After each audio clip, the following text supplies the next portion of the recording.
Janel Uibakand, Mulgi rattamaratoni kiirem naine täna taaskord on olukord sellised, et räägi, kuidas nii, sulle vist meeldib siin? No üldiselt meeldib,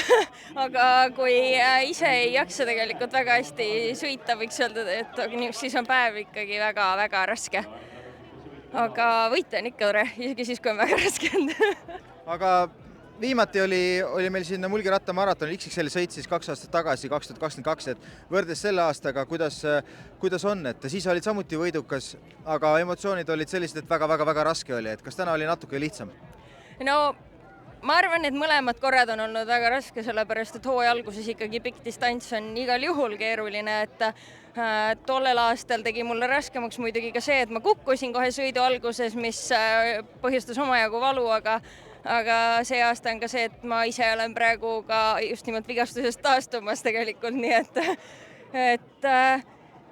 pikkuse poolest tõesti oli rada nagu lühem, et selles mõttes see oli kindlasti mõnusam nagu siia hooaja alguses, et ei läinud nii pikale see päev ikkagi, aga eks see väljakutse ikkagi see XXL kindlasti on, et neid singleid ikkagi tunduvalt rohkem ja kaassõitjad ütlesid ka, et kuna siit ometi välja saab.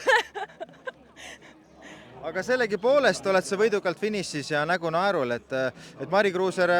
ei ole sust nüüd küll kalendri kaugusel, aga sellegipoolest sa tulid rahuliku südamega uhkes üksinduses naiste arvestuses finišisse, et kuidas see sõidukulg üldse oli, et kas olite mingil hetkel koos ka või tegelikult oli sinule see justkui soolosõit naiste arvestuses? Ma ei näinud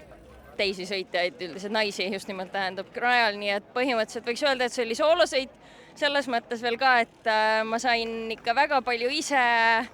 pingutada, et suhteliselt mehed lasid mul singlitel väga pikalt seal, mida jagus ees sõita, sest